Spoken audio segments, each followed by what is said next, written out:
So, what you're going to hear now is another load of rubbish from the government saying that they're doing the best thing for the people. They know what the people want after the U-turn on benefits, and they still haven't asked the people. They're just guessing like they always do. Service Secretary of State Alan Wakely.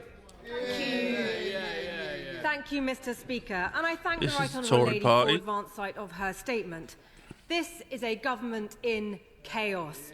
Open rebellion from their own backbenches, unfunded U-turns costing billions, and welfare plans that are not worth the paper they are written on.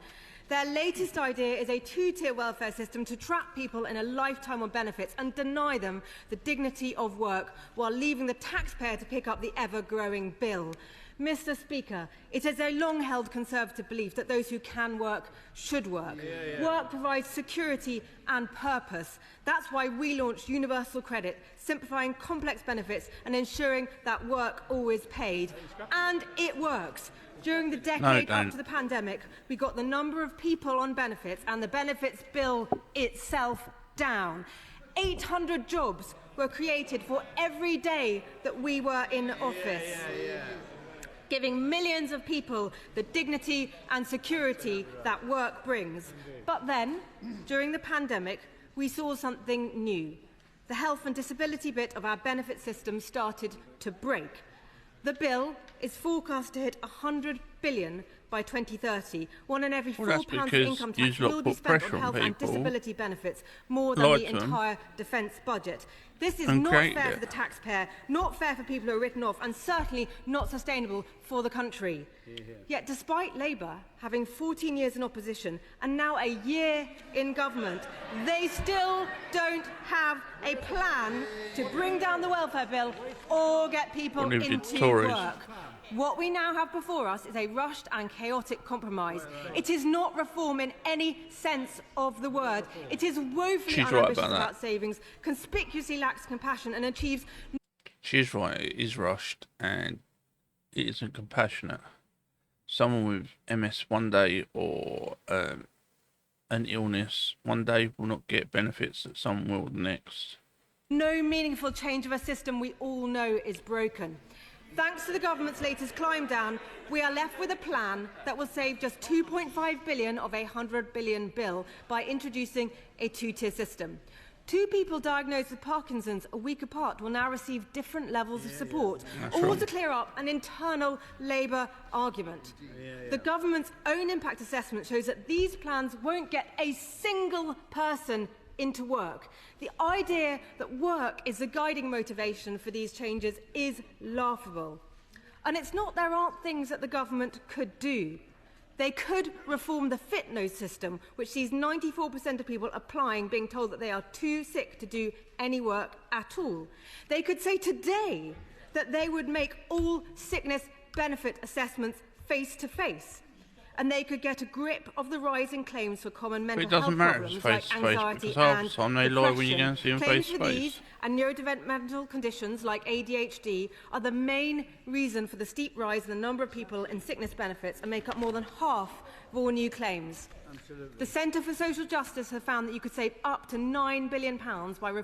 I'm sorry, but people with ADHD, I've got it, you can still work. I had it all my working life and I was still working. It's just an excuse.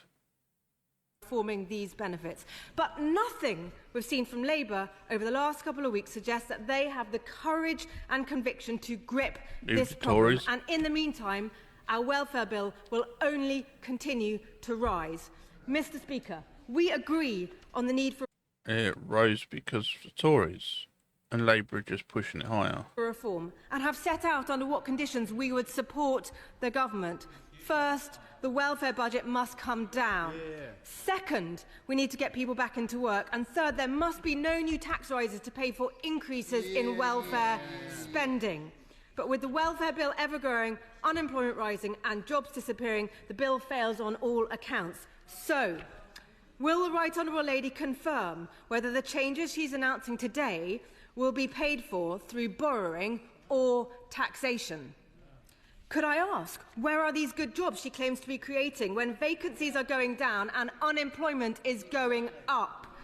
Has she read the impact assessment for their employment rights bill, Of course which I haven't makes read it clear that it will be harder for people to find work as a result? Why did it take them a year to publish the terms of reference for their PIP assessment review? And when can we expect changes if it doesn't report back until autumn 2026? Could I try one more time to ask what the difference is between her right to try guarantee and our chance to work guarantee? And finally, Mr. Speaker, is this it? Aren't there any more savings? Aren't they going to get any more people into work? Is this the extent of their ambition for reforming the welfare system during their time in office? In 5 years' time, is this going to be her legacy? So more than the Tories did, but... Secretary of State. Well, I'm in listening mode and I listened carefully to what the honourable lady said, and once again her strategy seems to be to rail against the problems she and her party created. I mean, she did have a bit of chutzpah to talk about a two-tier system. That's precisely what members opposite did when they protected people on legacy benefits, when they moved on to UC, and they replaced DLA with PIP. They are part of that, and they should admit that rather than making those points. She said we should bring back face-to-face reassessments. We are, because they switched them off. But to be honest, I'm still no clearer about what their policy actually is. She and the Shadow Chancellor claim they had a plan to cut £12 billion from the welfare bill in their manifesto. But the truth is, it was nothing but a vague idea about turning PIP into vouchers, and she talks about footnotes. I think... Yeah, they was going to turn PIP into a voucher, and they was only going to use supermarkets that helped them with it. So in other words, it was just going to be a monopoly, and treating disabled people like morons, and saying that, oh, we're going to give you this money, but you can only spend it where we tell you, or what place we can tell you, and they're going to rip you off.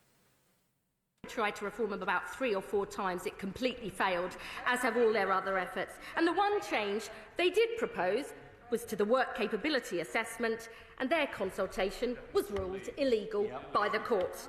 What is beyond doubt is the mess they left our welfare state and country in. Economic inactivity rising, it's coming down under Labour. Disability benefits doubling and the cost to taxpayers soaring too. We are putting in place real reform. Disability went up because of COVID and because Labour and Tories was pushing, to be honest, just pushing abuse onto people. They was making people stay indoors. They was not letting them out in the sun.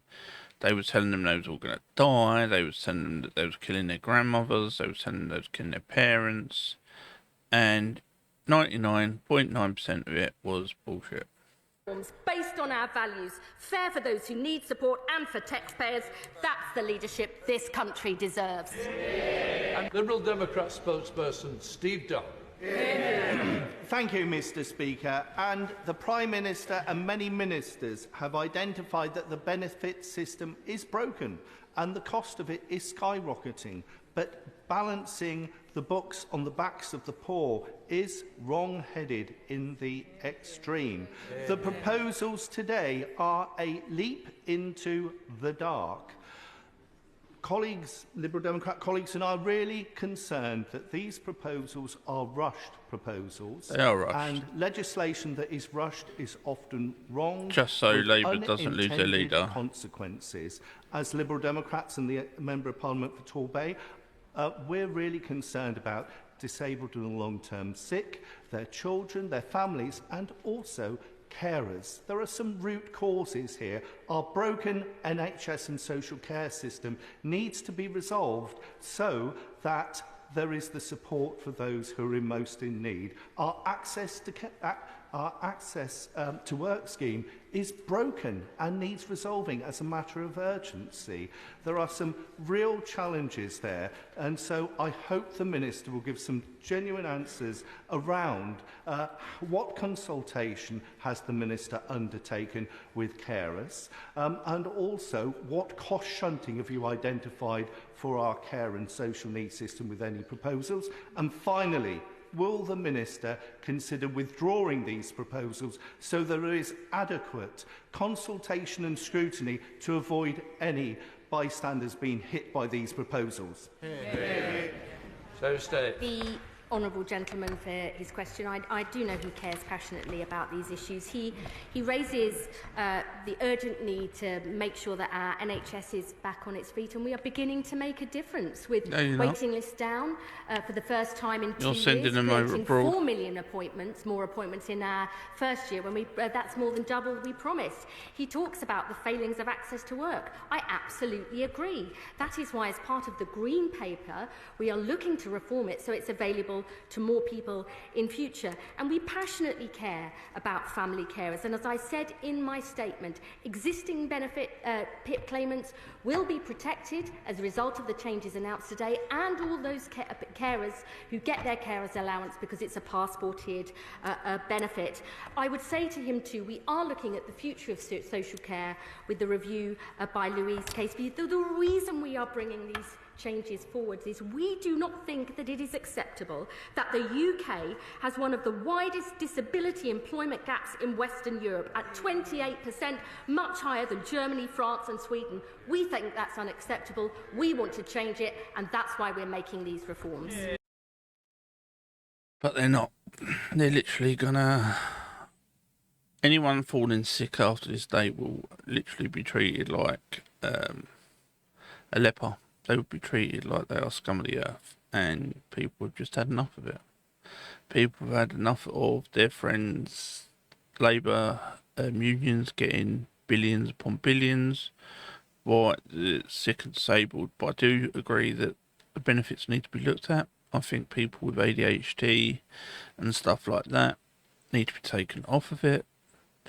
But I think people with actual medical conditions should stay on it. But there are too many people at the minute, like someone that lives near me, who's got ADHD, and they haven't worked in their life. And they say, oh, it's because I can't handle going to work with other people that I don't like.